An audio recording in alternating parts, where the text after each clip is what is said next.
The top headline today comes from a Signal group. Signal as in the messaging app. Top US officials discussed their war plans there on Signal. And they added a journalist to the group, apparently by mistake. We'll tell you what happened next and how Donald Trump is responding to this.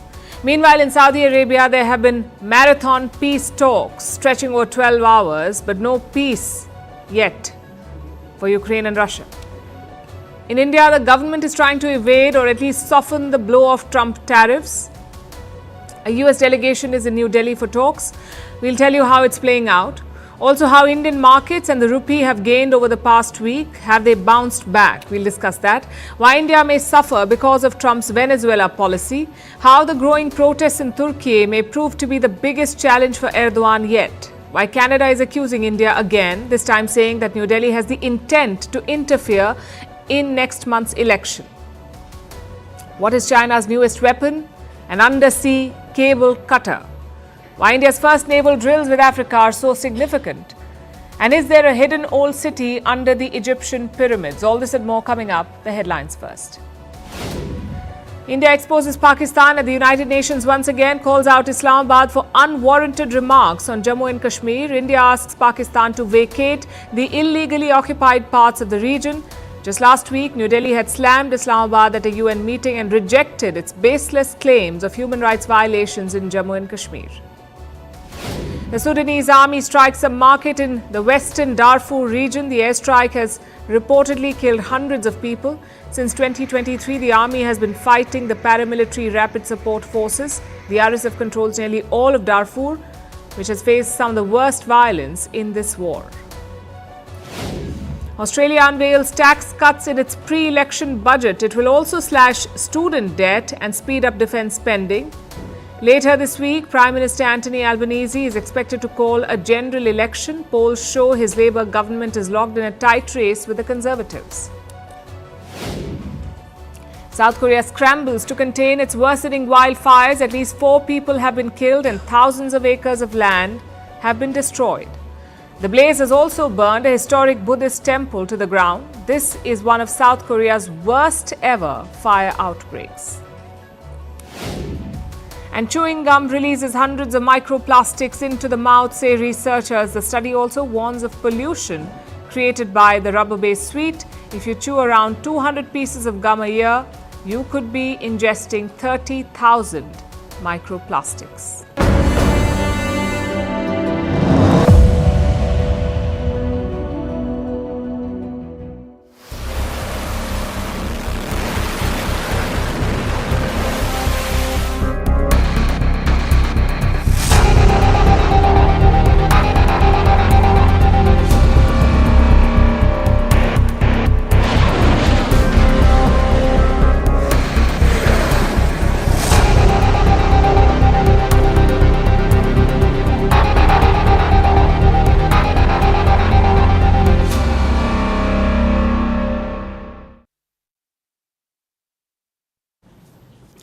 Have you wondered what world leaders say to each other? Not in front of the camera, but in private. What do they say to each other in their private messages and social media chats? Well, now we know, thanks to a major blunder at the White House. US officials mistakenly added a journalist to a top secret group. And in this group, they posted their war plans. That's right. The group was called Houthi PC Small Group. PC stands for Principal Committee. It's a group of America's senior-most security officials. This chat was created on a messaging platform called Signal. Think of it as WhatsApp, but safer. The group included some of Donald Trump's top officials like Vice President J.D. Vance, Secretary of State Marco Rubio, Defense Secretary Pete Hegseth, and National Security Advisor Mike Waltz. It was Waltz who added this journalist to the group.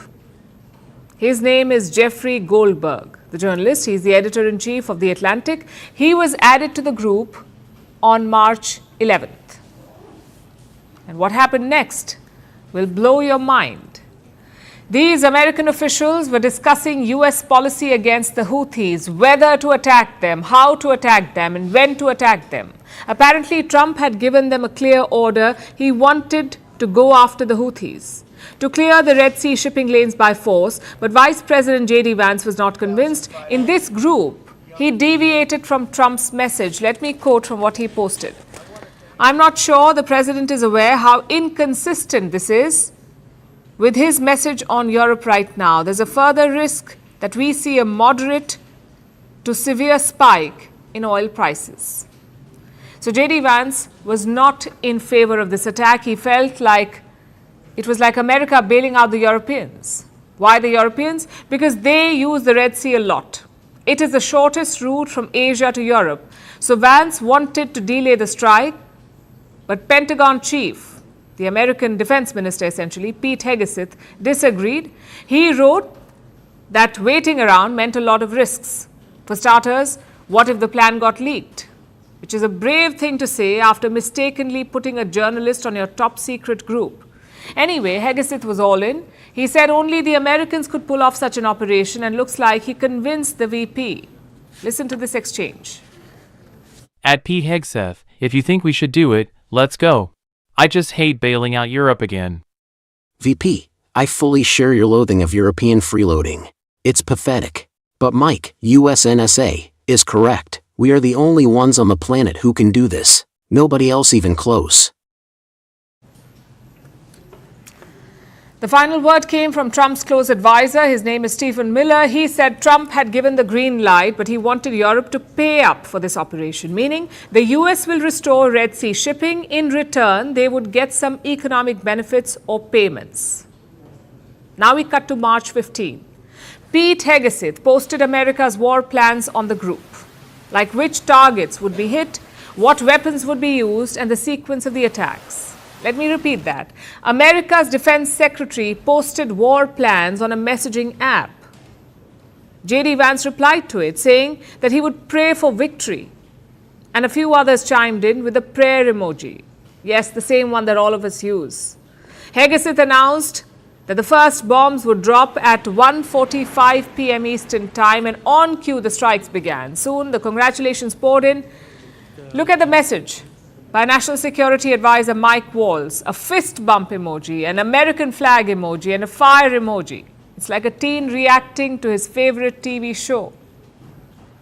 After seeing all this, the journalist exited the group, the Signal group, and he wrote to these top US officials. He asked them whether it was a real group or not.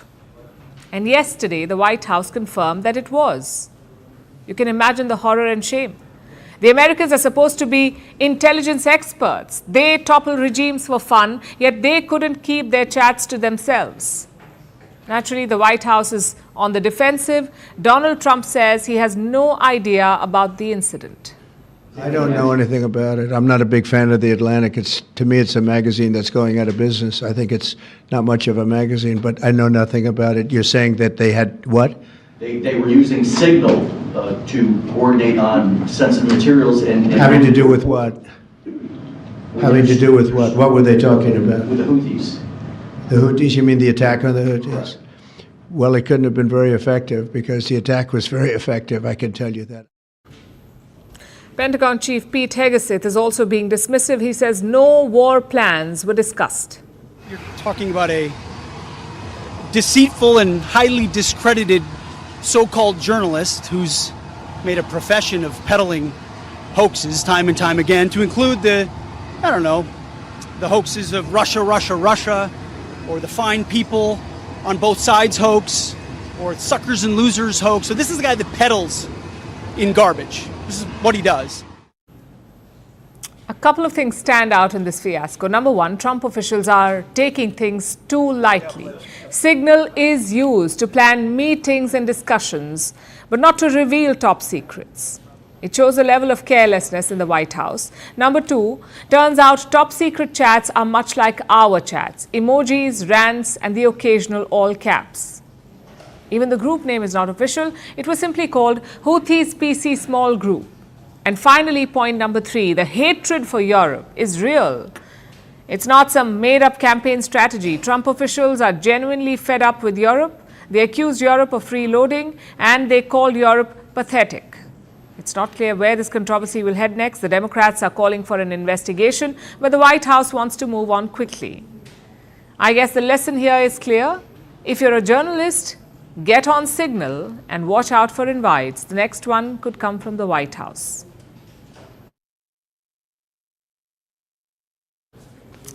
Meanwhile, Donald Trump is chasing a trade deal with India.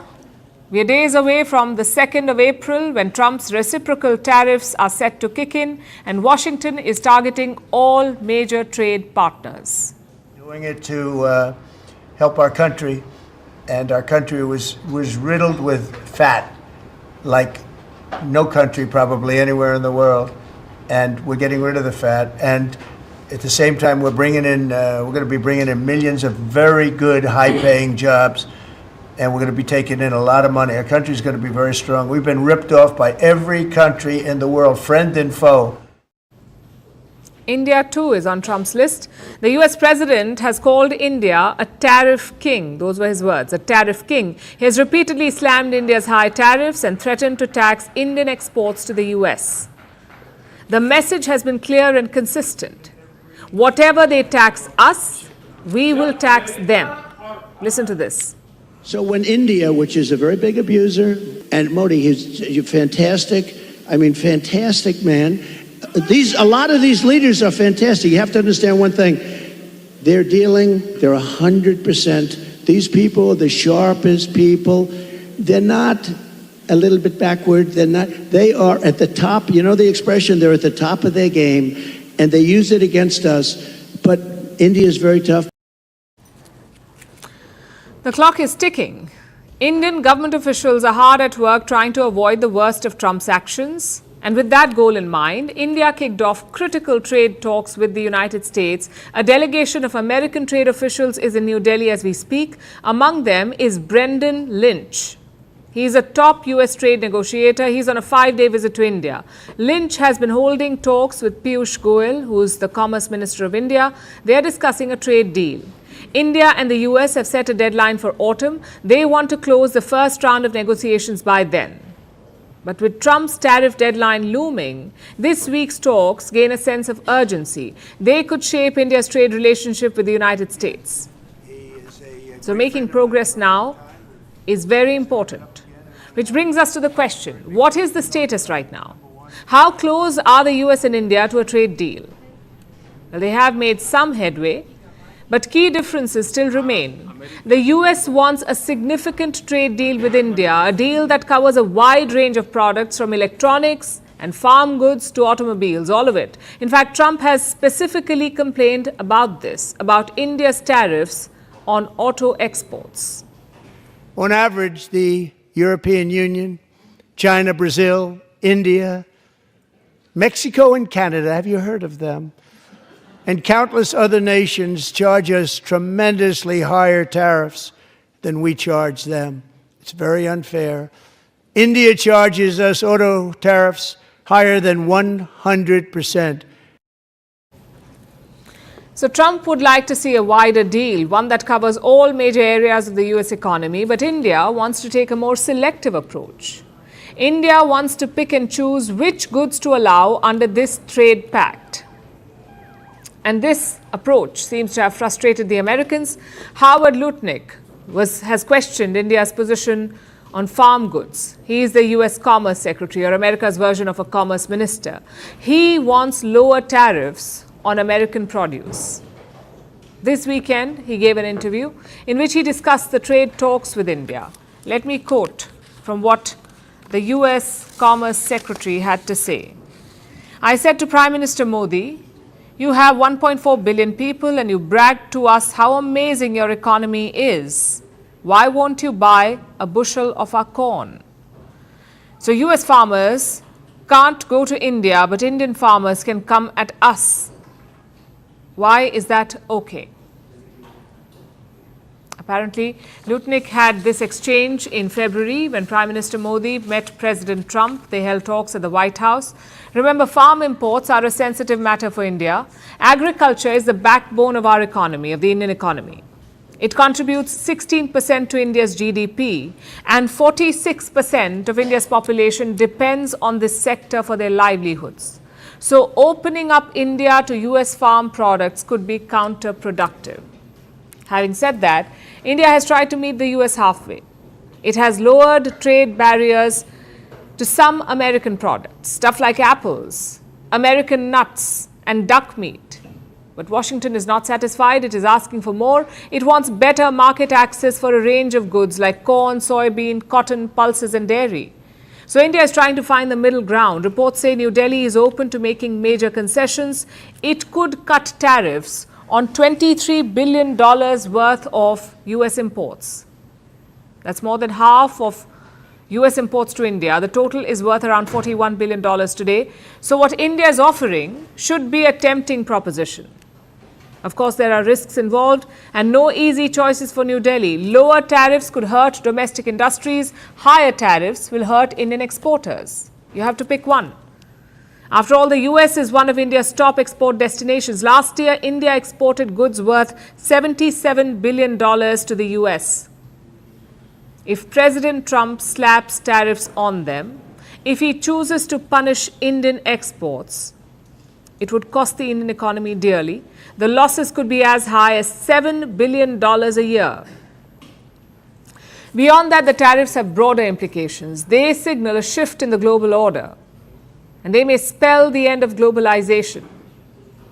That is the assessment of Mark Tucker. He's the chairman of HSBC. He recently spoke on the state of global trade. Tucker says trade tensions are rising and this creates economic uncertainty. He fears that the global trade system could be junked. Regional blocs may replace globalization and free markets. That is his assessment. And Trump's policies are tailor-made to accelerate this shift. So how should India view this? This is not just about trade. India faces a strategic choice here. It can make concessions to protect exports or face higher trade barriers in the US. But can it strike a compromise before the 2nd of April? Yes, we'll find out soon enough.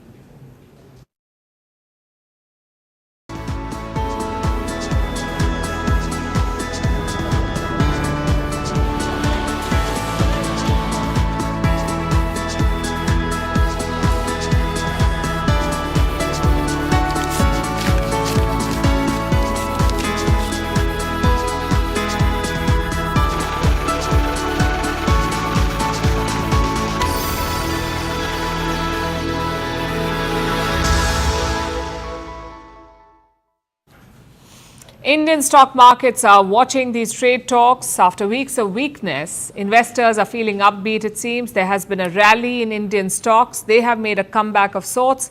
Indian markets recorded their 7th straight day of gains today.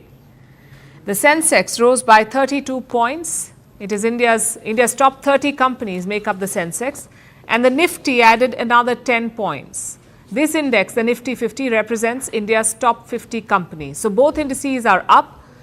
Today's gains were modest, but since last week, Indian markets have shown momentum. Investor wealth has surged. Till yesterday, they added over 27 lakh crores to their wealth. That's over $300 billion. And this is quite a turnaround because 2025 started poorly for Indian stocks. India was one of Asia's worst performing markets. So what do we make of this last week? Are Indian markets turning a corner? Is this the beginning of a bull run? Well, we cannot say for sure, but there are some positive signs. The economy is recovering. In February, India's GDP numbers improved. From October to December, India's growth rate stood at 6.2%. And this is better than the previous quarter. From July to September, India grew at 5.6%. So there is clear improvement. Now it's 6.2%. Inflation too has been tamed. In February, India's inflation dipped to 3.61%. Now, the central bank's target for inflation is 4%. Anything below 4% is considered good. At 3.61%, what we have in terms of inflation is an achievement. The central bank, of course, is the Reserve Bank of India. It is expected to cut interest rates now, and this would make borrowing cheaper, which in turn should boost investments. Foreign investors are also making a comeback. Last week, they bought over $500 million in Indian shares.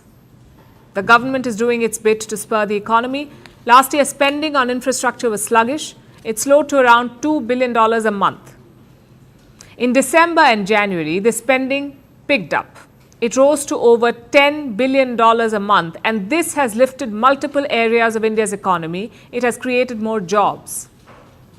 It has boosted sectors like construction and manufacturing and improved India Inc.'s outlook. Investors now expect a lot of companies to report better earnings. Retail investors have also played a role in this rally. Last week, more than 600,000 new investors entered the markets. All of these factors helped the markets recover. The rupee too has gained against the US dollar. It appreciated for 7 straight sessions before halting its winning streak today. So there is fresh energy in the markets in India, but not everything is on solid ground. We must say this. Experts are advising investors to be cautious. They fear that this rally could lose steam. If India Inc.'s earnings do not live up to expectations, things may go downhill. Plus, there are external risks, like the impending Trump tariffs on the 2nd of April. If he slaps tariffs on Indian goods, Indian companies will be hit. Their bottom line and stock price will be under pressure. The Indian economy also faces challenges. Consider this scenario. What if Trump decides to raise import taxes and the new rates apply on all Indian goods and services? What would happen then? If Trump raises taxes by just 10% on Indian goods and services, 10% hike, it could knock off 0.5% or more from India's overall growth. So there are reasons to be cautious. The rebound in the markets may bring short-term relief, but it remains to be seen if this rally is sustainable. It is hard to make a prediction on the basis of current trends. We live in unpredictable times, and the stock markets are simply reflecting the new reality.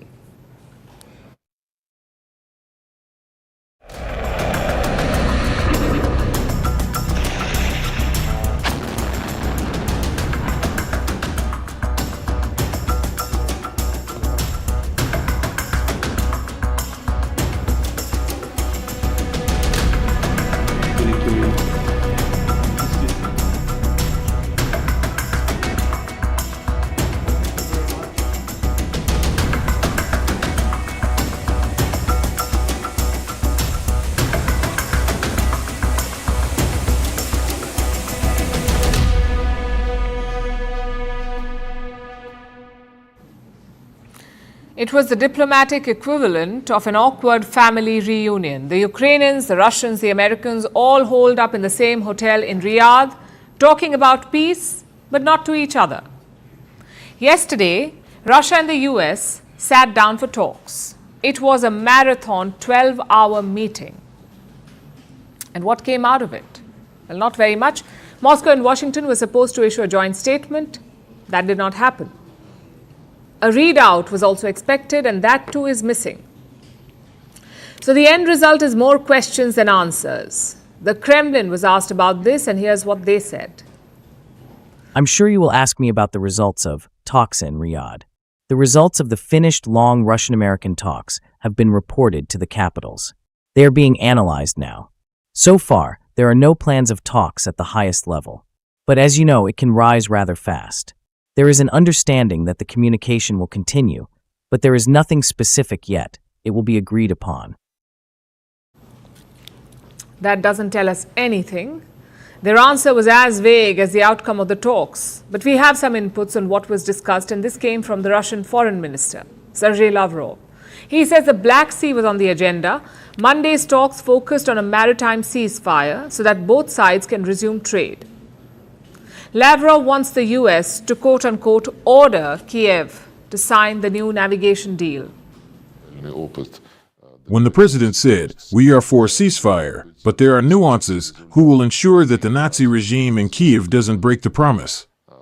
We are also in favor of considering ways not to cause any damage to the energy infrastructure. This is not in our interests." And, as the president said, we are in favor of resuming the Black Sea Initiative in some form that is more acceptable to everyone. The Black Sea Initiative was discussed in Riyadh as a priority. Our position is simple. I have just stated it roughly. We cannot trust Zelensky's word for it. Also on the table is the 2022 Black Sea grain deal. A quick primer first. The Black Sea is located to the south of Ukraine. It is the only way to ship anything out of the country. But when the war began, the Russians blocked the Black Sea. They said all vessels were fair game, even commercial ones carrying food grains, the Russians would attack them. That's when the United Nations and Turkey got together. They brokered a deal between Russia and Ukraine. And what did that deal say? That Ukraine could ship food grains from 3 ports. In return, Russia too got some concessions. They were allowed to sell food and fertilizers. In July 2023, this deal was up for renewal, but Putin refused to do it. He said the West was not keeping its word and that Russian food exports were facing a lot of restrictions, so Moscow refused to renew the deal. Which brings us to today. Moscow wants to revive that deal and it is pushing hard for it. What about Ukraine? What is their position? Well, they weren't a part of these talks, but the US delegation met them separately this morning. It was a brief discussion, sort of like a debrief. The statement from that meeting has just come, and there are 2 big takeaways. Number 1, both Russia and Ukraine agree to stop military strikes in the Black Sea. That is point number 1. And number 2, the US will support Russian agriculture exports. These are 2 points that Kiev has agreed to. Ukraine has also established some red lines. Any Russian warship beyond the eastern part of the Black Sea would be seen as a violation. So for now, trade will resume in the region. There will be less militarization. The Black Sea could witness some peace. But what about Ukraine? We need a movement towards real peace, towards guaranteed security. This is necessary for everyone, in Ukraine, in Europe, in America, and for all those in the world who seek stability in international relations. What we're seeing right now are baby steps. A Black Sea ceasefire is the first step. What comes next? Where does that leave the prospects of peace? Right now, the path looks murky. Despite all the developments, the path still looks uncertain. Russia says it is open to talks, but only on its terms. Ukraine says it won't negotiate without security guarantees, and the US is busy shuttling between the 2 rooms. Meanwhile, Europe has a serious case of FOMO. It doesn't want to be left out.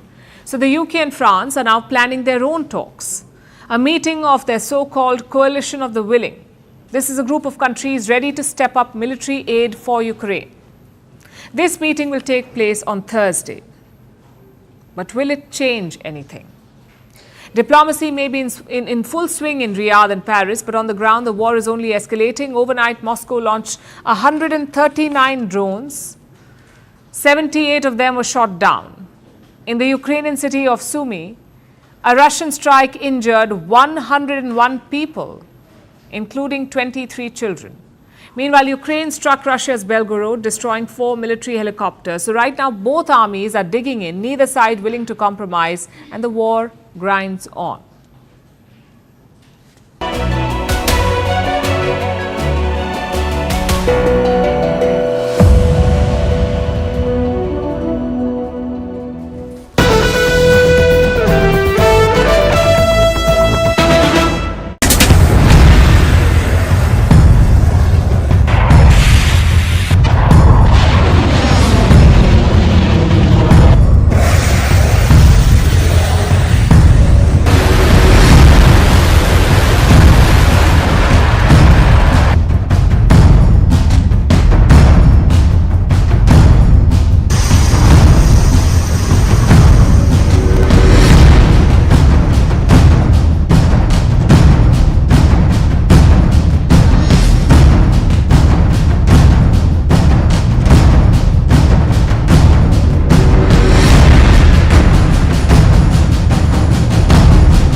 Mr. President, your reaction to the story in The Atlantic that said that some of your top cabinet officials and aides had been discussing very sensitive material through Signal and included an Atlantic reporter for that. What is your response to that?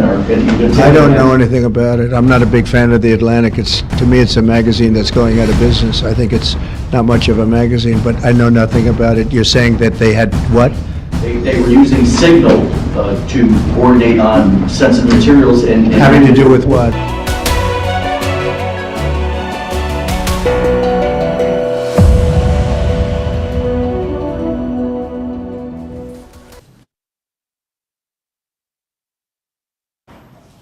US President Donald Trump has announced a new set of tariffs, an additional 25% on any country that imports oil from Venezuela. This is over and above everything that comes on the 2nd of April. It's a move to punish Venezuela by cutting off the country's key economic lifeline. But the tariffs don't target Caracas directly. They target buyers of Venezuelan oil. So countries like China and India are in Trump's crosshairs. Our next report has the details. You've probably heard the saying, killing two birds with one stone. Well, Donald Trump plans to do just that. He has his metaphorical stone ready. It's a brand new 25% tariff, and his two birds are Venezuela and China. Trump signed this executive order yesterday. The name says it all, imposing tariffs on countries importing Venezuelan oil. Trump says the order is a way to punish Venezuela for purposefully and deceitfully sending tens of thousands of criminals to the US. He claimed that Venezuela keeps sending murderers and people of a very violent nature, especially members of the gang called Tren de Aragua.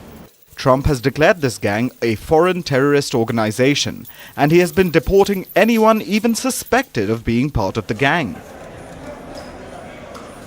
Trump says that his new executive order is a way to punish Venezuela, but indirectly. Instead of targeting Caracas, he's targeting countries that buy Venezuelan oil. His prime target is China. It's mentioned specifically in his executive order. China is the largest buyer of Venezuelan crude oil. It imported over 500,000 barrels of Venezuelan crude per day last month. That's about 55% of all the oil Venezuela exported. China responded to the situation earlier today. The United States has long abused illegal unilateral sanctions. China firmly opposes this and urges the U.S. to stop interfering in Venezuela's internal affairs. There are no winners in trade wars or tariff wars. Raising tariffs will only impose greater losses on American businesses and consumers. Trump has already imposed a blanket 20% tariff on all Chinese imports to the US. There's an additional 25% on Chinese steel and aluminium. So if Beijing doesn't stop importing Venezuelan oil, the tariffs could go up to 45% on all goods and a whopping 70% on Chinese steel and aluminium.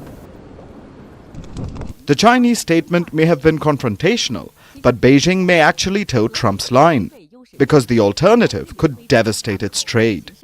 It would be easier for Beijing to just dump Venezuelan oil, and Caracas knows this.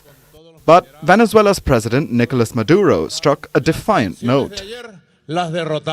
We defeated yesterday's sanctions, and we will also defeat those to come. They can sanction and impose tariffs on whoever they want. What they will not be able to sanction is the love and patriotism of the Venezuelan people. China is the top buyer of Venezuelan oil, but second is the US. And conveniently for Trump, he can't really tariff himself. The American oil giant Chevron operates in Venezuela. It was supposed to wrap up its operations, but Trump just granted them an extension till the 27th of May. All other countries have to stop importing Venezuelan oil before the 2nd of April. So there's a chance that Chevron and the US could make a killing because of Trump's new executive order. But it doesn't end there, because other countries also import oil from Venezuela. Countries like India. India's oil imports from Venezuela hit 22 million barrels in 2024, after years of no trade because of US sanctions. Now, once again, India will become collateral damage in America's power games.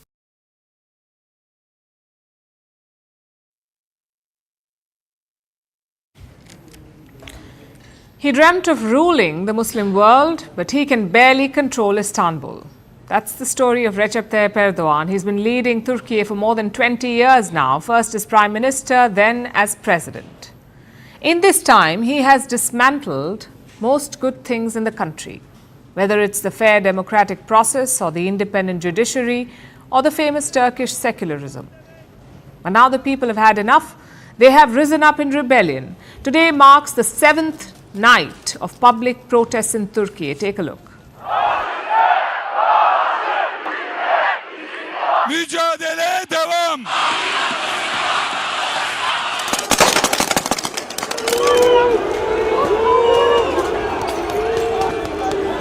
Cam sağlam.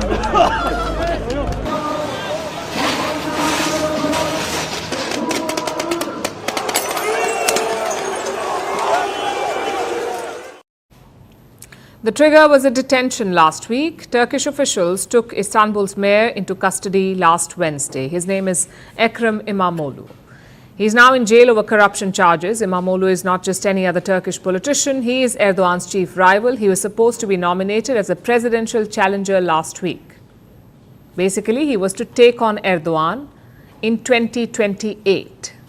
The election is still far away. And days before that, before his nomination, he was detained. Coincidence? Certainly not.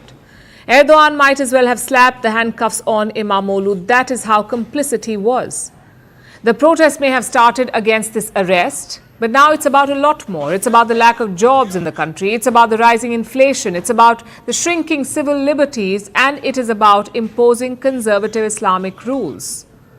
You can basically take your pick. Because President Erdogan has messed up virtually everything in Turkey. Yet he remains defiant. He is blaming the opposition party for spreading violence, and he has called them primitive and weak. Son 5 gündür. What we have witnessed in the last 5 days has shown us the truth again. A country like Turkey has a main opposition party that is too small, too primitive, and too weak in terms of foresight, vision, and quality. It has become apparent once again that they could not be trusted to run a country, let alone local governments, or even a buffet. Bırakın devleti. Erdogan's cops are using pepper spray on peaceful protesters, but sure, the opposition is primitive.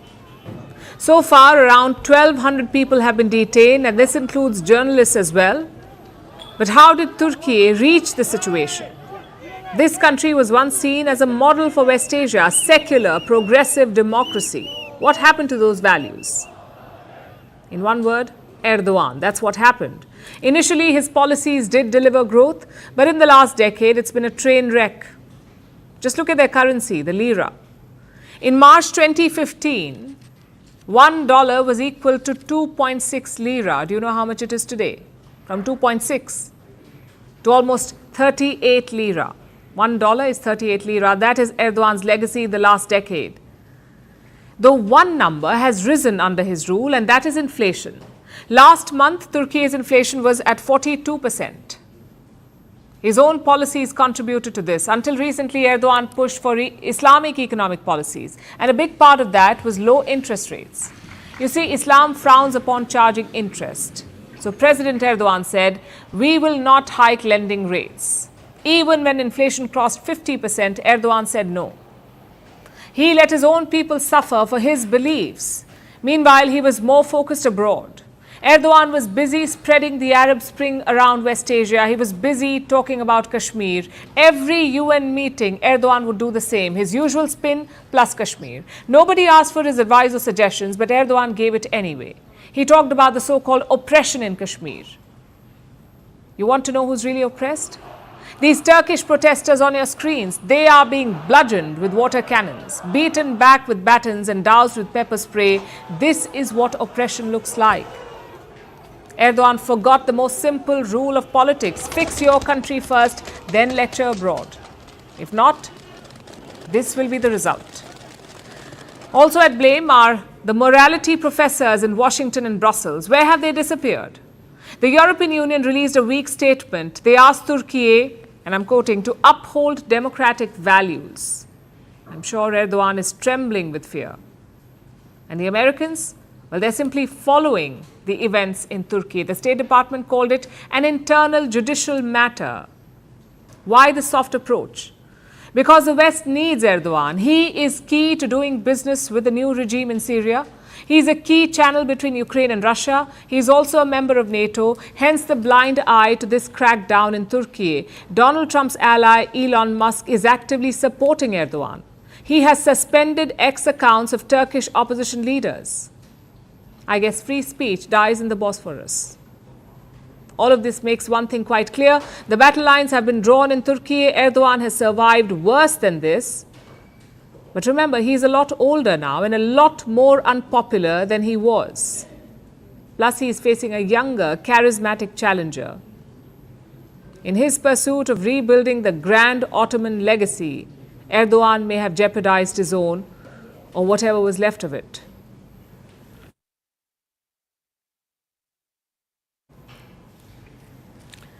Our next story is from Canada. Once again, the country is making headlines for slinging mud at India. Yesterday, Canada's spy service chief made a baseless allegation. Her name is Vanessa Lloyd. She is the interim head of the Canadian Security Intelligence Service. She said, and I'm quoting, "We have seen that the government of India has the intent and the capability to interfere in Canadian communities and democratic processes to assert its geopolitical influence. Canadian and Canada-based proxies as well as contacts in their networks are increasingly relied on to conduct Government of India foreign interference activities." In simpler words, Canada's spy chief says that India could meddle in their upcoming election. Canada is going to polls on the 28th of April. The snap election was called on Sunday by the country's new Prime Minister, Mark Carney. Carney is from Canada's Liberal Party, the party formerly led by Justin Trudeau. And Trudeau is the reason that India-Canada ties are at their lowest point. In 2023, Trudeau accused India of assassinating a person on Canadian soil, a Khalistani terrorist called Hardeep Singh Nijjar. Without any proof, Trudeau blamed India for the killing. Obviously, that sparked off a diplomatic row, and Indo-Canadian relations hit rock bottom. Canada is yet to provide evidence to back up its charge against India. But with Trudeau out, New Delhi might have thought that this was all in the past. Trudeau, of course, was shown the door earlier this month for dragging his party to new depths of unpopularity. So the Liberal Party brought in Carney instead. He is their new face. The 60-year-old former central banker is hoping to revive the party's fortunes. And he's been trying to distance himself from the mess that Trudeau left behind, even going so far as to reverse their stance on India. Carney said that he intends, and I'm quoting, he intends to rebuild ties with India. So New Delhi decided to wait and watch, only to see this, more baseless allegations. Now, to be fair, it's not Carney saying all of this. It is Canada's spy chief, Vanessa Lloyd. She's a remnant of the Trudeau era, and she's still spouting the talking points from back then. She made a speech yesterday and attempted to lump India together with Canada's adversaries, countries like China and Russia. Lloyd said that China, and I'm quoting, China is highly likely to use AI-enabled tools to attempt to interfere with Canada's democratic process in this current election. She also had this to say about Russia. Russia has worked to create dissemination networks across social media and news websites that promote Kremlin talking points. It is possible that Russia will use these online networks to carry out foreign information manipulation and interference operations targeting Canadians. There was one more potential meddler in Lloyd's list, and that was Pakistan. She said that Islamabad could interfere in the Canadian elections to counter India's growing global influence. The rest of Lloyd's list makes sense. Western nations have always been wary about China and Russia, often with good reason. And as for Pakistan, it is not surprising that they would want to undermine India in whatever way possible. But then to add India to this rogue gallery, that is ridiculous. It is right out of the Trudeau playbook, a desperate ploy to cobble together some Khalistani votes. Again, Lloyd is a Trudeau-era official. This was their default setting for years, but now Carney is in charge. If he's serious about rebuilding ties with India, he needs to put a stop to this baseless slander. If not, there's no chance that India-Canada ties will improve.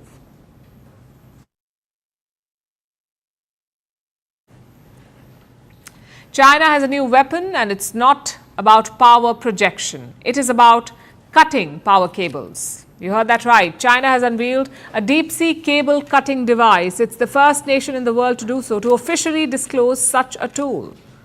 This cable cutter can operate at depths of 4,000 meters. But most undersea cables are just 2,000 meters below the surface. So what is China's plan here? What are they trying to do? Why have they developed cable cutters to operate 4,000 meters below the sea level? China has already been accused of sabotaging underwater cables, and the latest unveiling shows that it is the biggest threat to undersea networks across the world. Our next report dives deep. Deep beneath the ocean, hidden from view, lies a global network. Thousands of cables connect continents, nations, and people. The deep-sea cable network is responsible for providing power and internet to millions of people. Whether you're a gamer in South Korea, a banker in Switzerland, or an influencer in Brazil, chances are that your internet is supplied through these undersea cables, because over 95% of global internet traffic is transmitted through underwater cables. Undersea cables are not a new phenomenon. They have been used for communications for more than 150 years. And nations have been mindful of safeguarding this vital undersea network.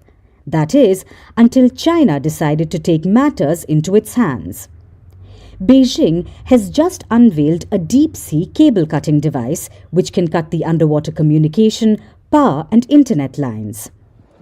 China is now the first country in the world to publicly accept that it has deep-sea cable-cutting devices. Developed by the China Ship Scientific Research Center, the device can target armored cables that are layered with steel. It can operate at depths of 4,000 meters, despite most undersea cables being at just 2,000 meters. A titanium alloy shell and oil-compensated seals prevent the cable cutter from exploding at such depths. It can be mounted on cheap submersibles and is operated remotely using a robotic arm. China operates the world's largest submersible fleet, which means this cable cutter could be seen on thousands of Chinese submarines. China's latest cable cutter poses a threat to global maritime power dynamics. Beijing has already been accused of underwater sabotage. Taiwan says that Chinese ships have cut undersea cables at least 27 times in the last 5 years. These include cables going from Taiwan to its islands near China, particularly Dongyin and Matsu. Last month, Taiwan even seized a Chinese ship after accusing it of cutting undersea cables, though China denies any wrongdoing. But the accusations against China go beyond its region. At least 2 underwater cables were damaged in the Baltic Sea in November last year. A cable between Germany and Finland was ruptured, while an internet cable between Sweden and Lithuania was also severed. And in both occasions, Chinese vessels were seen repeatedly passing over the cables. China denies any involvement in the incidents, but Europe feels otherwise. And no one is going to buy China's arguments any longer. As it boasts about a new undersea cable cutter, all fingers are now pointing at Beijing.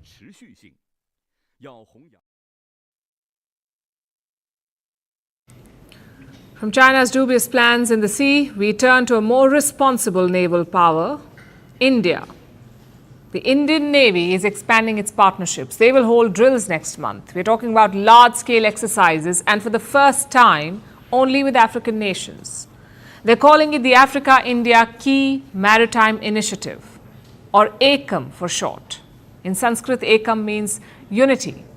It is part of India's military outreach in the Indian Ocean region. India is already considered the first responder, also the preferred security partner for East Africa. The drills next month will only deepen that understanding. This is the inaugural edition of this exercise. It will take place off the coast of Dar es Salaam in Tanzania.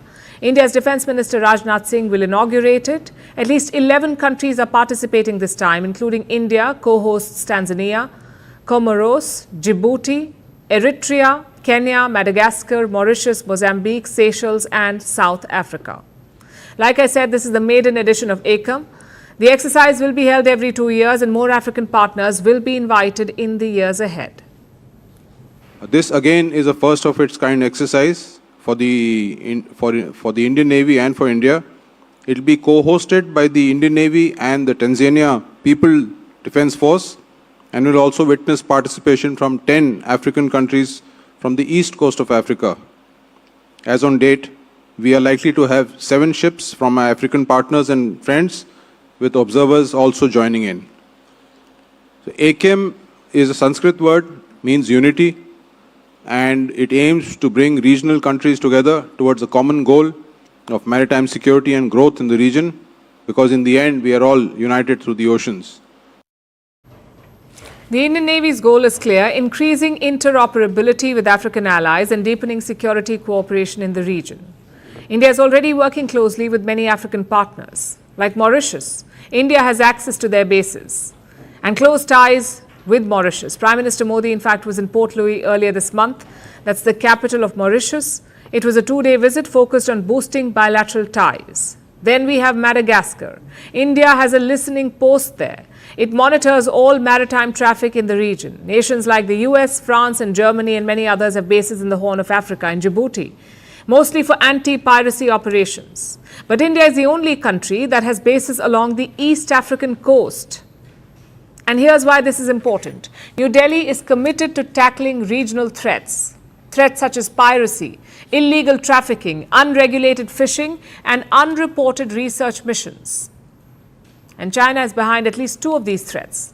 Their fishing boats and their spy ships often visit the Indian Ocean.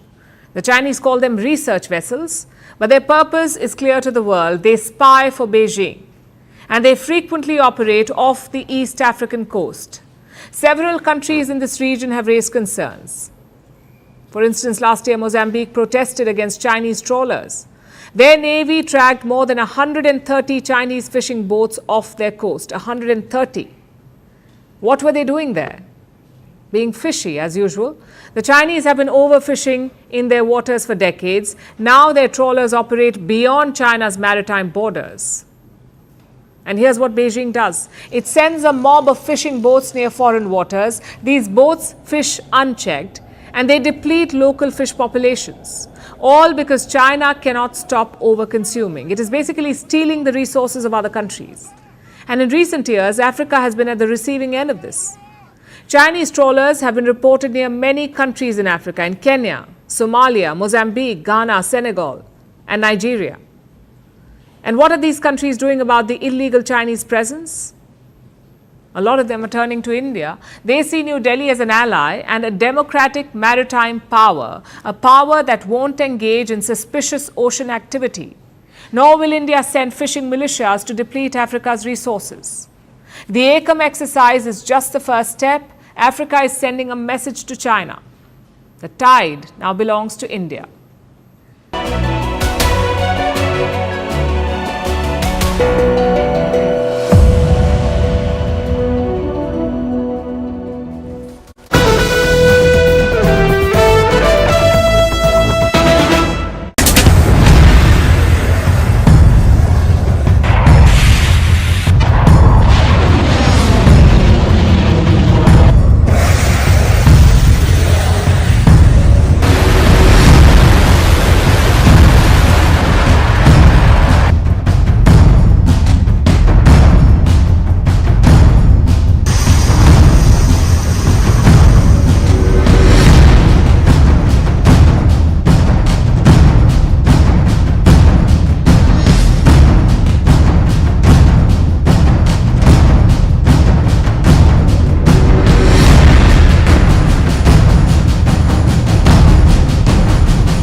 wanted your reaction to the story in The Atlantic that said that some of your top cabinet officials and aides had been discussing very sensitive material through Signal and included an Atlantic reporter for that. What is your response to that? I don't know anything about it. I'm not a big fan of The Atlantic. To me, it's a magazine that's going out of business. I think it's not much of a magazine, but I know nothing about it. You're saying that they had what? They were using Signal to coordinate on sensitive materials and Having to do with what? Having to do with what? What were they talking about? With the Houthis. The Houthis, you mean the attack on the Houthis? Well, it couldn't have been very effective because the attack was very effective, I can tell you that. I don't know anything about it. You're telling me about it for the first time. Your information about war plans against the Houthis in Yemen was shared with a journalist.